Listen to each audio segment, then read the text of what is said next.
Assalamualaikum warahmatullahi wabarakatuh. Izin Bu, di sini kami berdua akan mempresentasikan hasil dari tugas besar kelompok kami, di mana berkaitan dengan perencanaan angkutan bus sekolah di daerah Perembun, Kebumen. Eh, Anggota dari kelompok kami yaitu saya sendiri Muhammad Ihsan Pamungtu dengan NIT 20204125 dan Uswatun Soleha dengan nomor NIT 20204247. Yang pertama adalah latar belakang. Latar belakang dari tugas kami adalah transportasi merupakan satu aspek penting dalam kehidupan manusia. Kabupaten Kebumen merupakan daerah yang mengalami perkembangan ekonomi yang baik. Salah satunya adalah rute Perembun Kebumen yang melalui jalan provinsi, di mana banyaknya sekolah serta pasar di rute tersebut yang menimbulkan perjalanan yang cukup besar, terutama pada saat jam sibuk. Angkutan umum di rute Perembun Kebumen bisa dikatakan jauh dari kata nyaman, bahkan memiliki tingkat keselamatan yang rendah. Salah satu alternatif dari permasalahan tersebut adalah dengan menyediakan angkutan sekolah. Oleh karena itu, kelompok kami akan membuat perencanaan angkutan bus sekolah di jalur Perembun Kebumen. Angkutan bus ini dapat mengurangi kemacetan yang ada, dikarenakan banyaknya pelajar yang menuju ke sekolah dalam jam sibuk, yaitu di pagi dan sore hari. Bus ini yang nantinya dapat meningkatkan efektivitas dan kenyamanan bagi pelajar yang menggunakan jasa tersebut. Yang pertama adalah peta wilayah studi. Kelompok kami membuat rencana rute angkutan bus sekolah seperti gambar tersebut. Yang kedua, data wilayah studi atau pembagian zona. Kami membagi zona sebanyak 3, yaitu Kecamatan Rembun sebagai zona 1, Kecamatan Kutawinangun sebagai zona 2, dan Kecamatan Kebumen sebagai zona 3. Yang ketiga adalah data geografis. Data geografi Kecamatan Rembun. Berikut merupakan peta administrasi Kecamatan Rembun. Kecamatan Rembun memiliki luas wilayah 22,96 km persegi serta memiliki populasi sebanyak 28.478 penduduk. Yang kedua adalah Kecamatan Kutawinangun. Kecamatan Kutawinangun memiliki luas wilayah sebesar 33,73 km persegi dan memiliki populasi sebanyak 47.518 penduduk. Dan yang ketiga adalah Kecamatan Kebumen yang merupakan ibu kota dari Kabupaten Kebumen itu sendiri. Kecamatan Kebumen memiliki luas 47,72 km persegi dan memiliki populasi sebanyak 131.749 orang. Land use atau penggunaan lahan.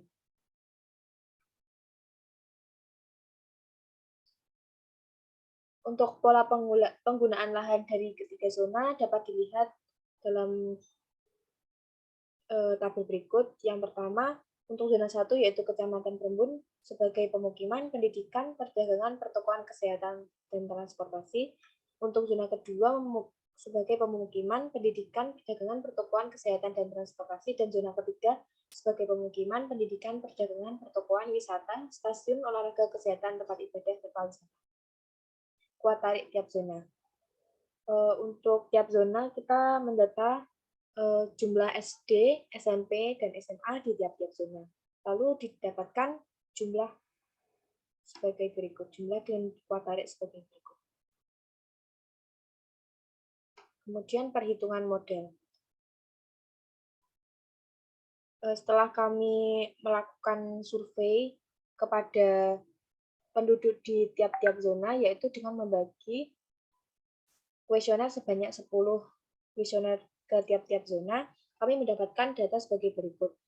Jumlah kendaraan di zona 1 dengan populasi 41 orang, kepemilikan sepeda motor sebanyak 21 dan mobil sebanyak 2, kemudian untuk zona 2 dengan populasi 38, kepemilikan sepeda motor 21 dan kepemilikan mobil 2, kemudian zona 3 dengan populasi 36 orang, memiliki sepeda motor 29 dan mobil 9.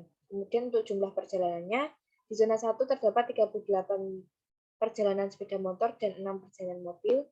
Di zona 2, 22 perjalanan sepeda motor dan 5 mobil.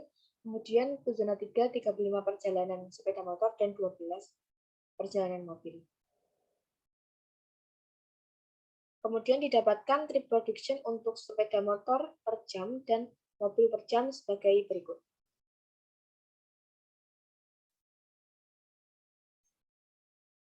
Di sini terdapat tabel dari trip generation. Kemudian ini merupakan trip distribution.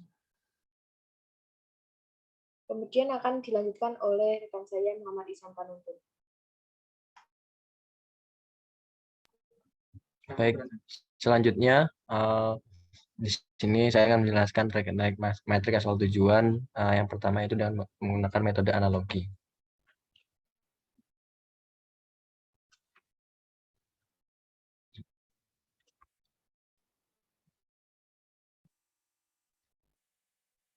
Nah, untuk metrik awal atau metrik yang saat ini yang pertama itu metrik asal tujuan untuk sepeda motor. Dapat dilihat di mana metrik ini didapatkan dari survei yang telah tadi disinggung di awal. Di mana setelah dilakukan perhitungan menghasilkan data seperti berikut. Untuk yang kedua yaitu metrik asal tujuan uniform. Di sini hasil yang didapatkan seperti yang terdapat pada tabel-tabel berikut. Yang ketiga adalah metrik asal tujuan average atau rata-rata, di mana di metrik ini nantinya akan dilakukan iterasi sebagaimana dalam tabel-tabel berikut. Untuk penjelasan ini tentunya sudah terdapat di depan tadi. Metrik asal tujuan fratar. Dari metrik asal tujuan fratar ini tetap sama menggunakan iterasi, namun beda dengan sebelumnya karena di metrik asal tujuan fratar ini dihasilkan sebagai berikut, yang mana hasilnya ini seharusnya menghasilkan poin menuju 1.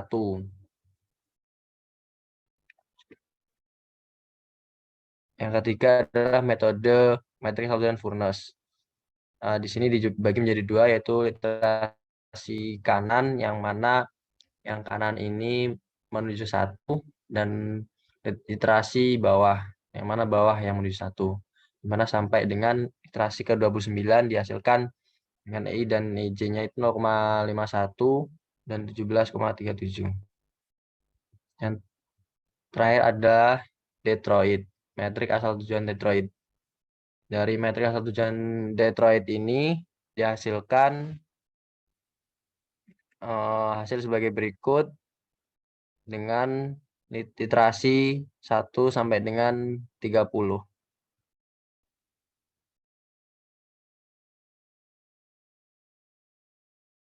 Untuk mobil tetap menggunakan perhitungan yang sama, hanya saja data yang dimasukkan adalah data pada mobil yang sudah di awal tadi digunakan. Terdapat metrik asal tujuan uniform, terus ada juga selanjutnya adalah average atau rata-rata dengan hasil sebagai berikut, dan selanjutnya ada fratar dan juga Furness, dan yang terakhir adalah Detroit. Antara metrik asal tujuan mobil dan sepeda motor untuk perhitungan itu sama, hanya data yang dimasukkan berbeda tergantung dari data awal tersebut.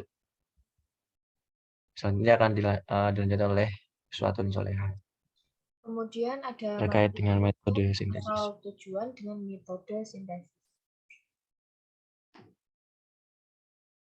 Yang pertama kita memakai UCGR atau model tanpa batasan, Unconstrained Gravity atau UCGR. Model ini tidak diwajibkan menghasilkan total perjalanan yang sama dengan total pergerakan dari dan ke setiap zona hasil bangkitan perjalanan atau tidak perlu OI. Yang pertama, matriks UCGR, kita memakai hambatan jarak, kita memakai jarak sebagai berikut, kemudian matriks hasil UCGR di sebelah tabel yang kanan. Kemudian kita lakukan iterasi seperti yang metode yang pertama, Kita melakukan iterasi dari yang pertama hingga ke-13 dan didapatkan hasil sebagai berikut. Untuk UCGR mobil masih dengan metode yang sama, namun data yang dimasukkan sesuai dengan perjalanan mobil. Kita juga melakukan iterasi dari yang pertama hingga ke iterasi ke-20. Yang kedua adalah ACGR atau model dengan satu batasan Single Constraint Gravity atau SCGR dengan batasan di zona tujuan atau Attraction Constraint Gravity ACGR. Kebalikan dari PCGR yang menyatakan bahwa kita tahu jumlah arus perjalanan orang yang datang ke zona tujuan, tapi tidak tahu secara pasti berapa jumlah arus orang yang berangkat dari suatu zona asal. Di sini AI sama dengan 1 untuk seluruh I. Matriks ACGR sepeda motor. Kita juga menggunakan matriks hambatan jarak. Kemudian didapatkan hasil matriks ACGR sebagai berikut. Kita melakukan iterasi dari yang pertama hingga yang ke-10. Angka yang didapat hampir sama, yaitu PI-nya 33,7 dan EJ-nya 0,51. Kemudian untuk mobil juga masih sama, hanya berbeda data. Kita juga melakukan iterasi dari yang pertama hingga iterasi ke-10.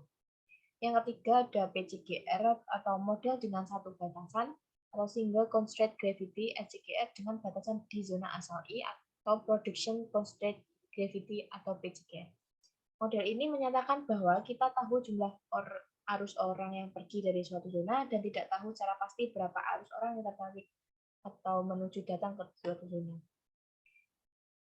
Masih sama dengan perhitungan sebelumnya, matriks PCGR sepeda motor menggunakan hambatan jarak dan didapatkan matriks hasil PCGR sebagai berikut. Kita juga melakukan iterasi dari yang iterasi pertama sampai ke iterasi 10. Untuk mobil, kita masih menggunakan hambatan jarak yang sama dan didapatkan hasil PCGR sebagai berikut. Kita juga melakukan iterasi, yaitu iterasi pertama sampai iterasi ke-10. Dan yang terakhir ada FCGR model dengan dua batasan, atau DCGR atau PACGR atau FCGR dengan batasan di kedua zona asal dan tujuan atau batasan ini. Batasan di zona asal dan tujuan, jumlah arus perjalanan yang pergi meninggalkan zona asal dan jumlah arus perjalanan yang menuju atau datang ke zona tujuan harus sama dengan jumlah arus perjalanan yang dihasilkan melalui prediksi tahap bangkitan perjalanan. Untuk matriks FCGR didapatkan sebagai berikut.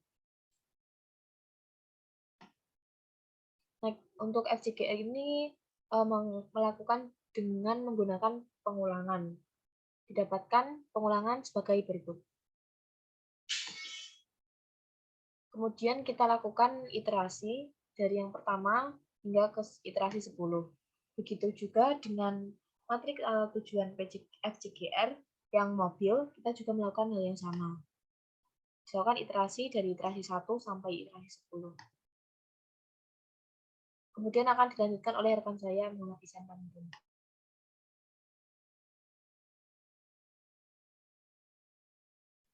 Untuk selanjutnya yaitu terkait dengan pemilihan moda transportasi yang mana paling populer yakni model perencanaan transportasi 4 tahap. Nah, pemilihan moda transportasi pada dasarnya ini merupakan keputusan setiap individu, kita mau memilih yang mana.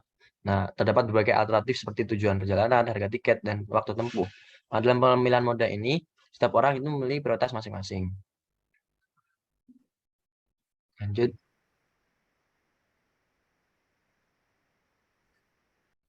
Nah, yang pertama kami menggunakan uji square, di mana kita menggunakan hipotesis bahwa H0-nya itu tidak ada hubungan di antara minat pemilihan moda dan variabel. Variabelnya X1, X2, dan X3. Dan yang H1-nya itu sebaliknya itu ada hubungan antara minat pemilihan moda dan variabel.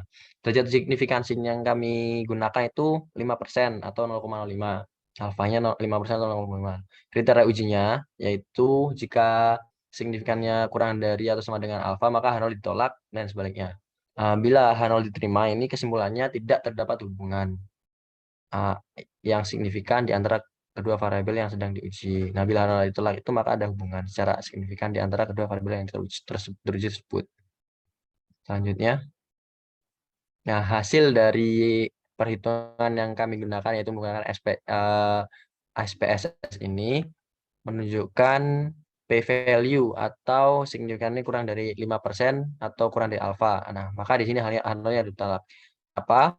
Dimana artinya itu terdapat hubungan antara variabel usia, pekerjaan, pendapatan dengan minat pemilihan moda. Selanjutnya,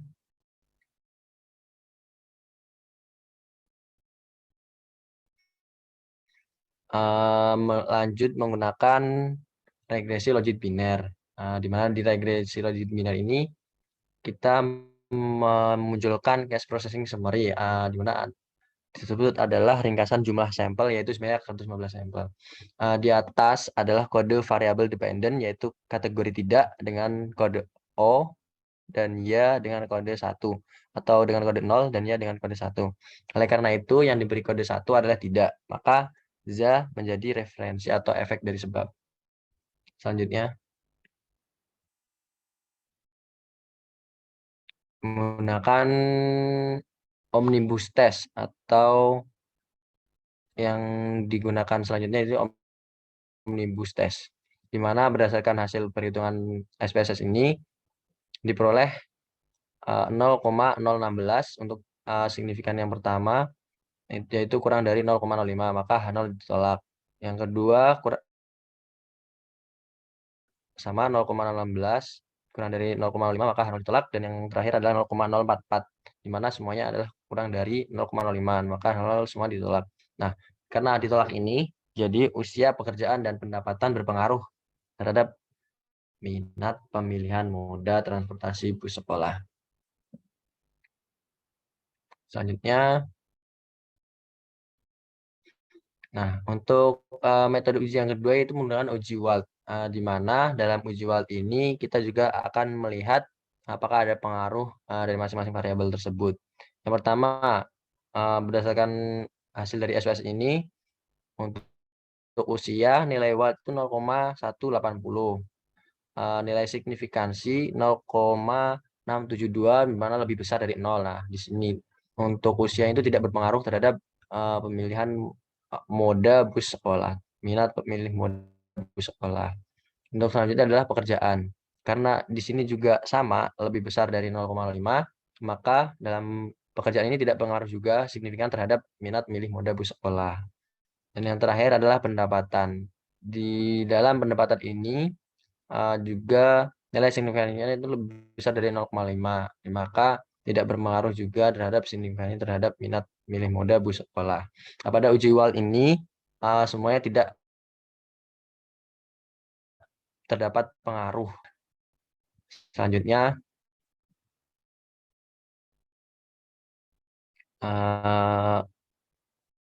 uji R-square. Hasilnya untuk melihat kemampuan variabel independen dalam menjelaskan variabel dependen, digunakan nilai cos dan Snell R-square dan R-square.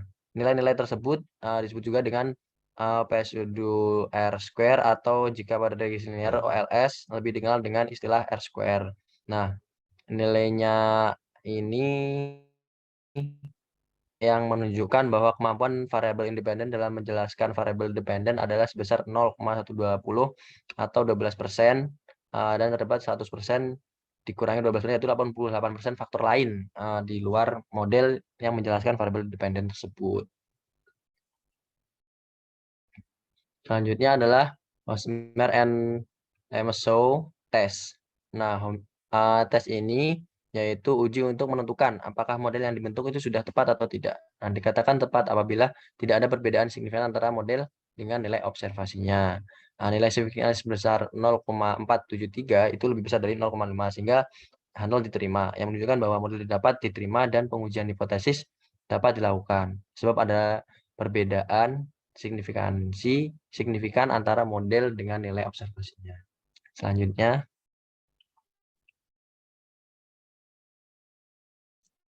uji multikolinialitas. Nah, uji ini dilakukan uji klasik yang digunakan uji multikolinialitas ini karena uji hipotesis menggunakan regresi logistik. Model regresi yang baik adalah dengan tidak adanya gejala yang kuat di antara variabel bebasnya atau multikolinialitas tersebut. Nilai VIF ini dari hasil output SPSS yang terdapat pada tabel tersebut menunjukkan angka di sekitar 1 atau kurang dari 10. Selain itu, sebesarnya nilai tolerance yaitu kurang dari 0,01. Nah, dapat disimpulkan bahwa model regresi yang digunakan ini dalam penelitian ini terbebas dari multikolinialitas. Selanjutnya, dalam pemilihan moda dilakukan kesimpulan dari seluruhnya ini dalam pemilihan moda untuk mencari hubungan omnibus dan Watt untuk mencari pengaruh dari masing-masing variabel. Nah, hasilnya menunjukkan bahwa dalam uji square ini semua terdapat hubungan. Setelah terdapat hubungan, maka kami menguji dengan omnibus dan juga uji Watt, di mana dalam metode uji omnibus ini, omnibus test, semua variabel berpengaruh. Nah, sedangkan dalam uji Watt ini semua tidak memiliki pengaruh. Mungkin sekian dari kelompok kami. Apabila terdapat kekurangan, baik yang sengaja maupun tidak sengaja, kami mohon maaf bersama saya. Assalamualaikum warahmatullahi wabarakatuh. Warahmatullahi wabarakatuh.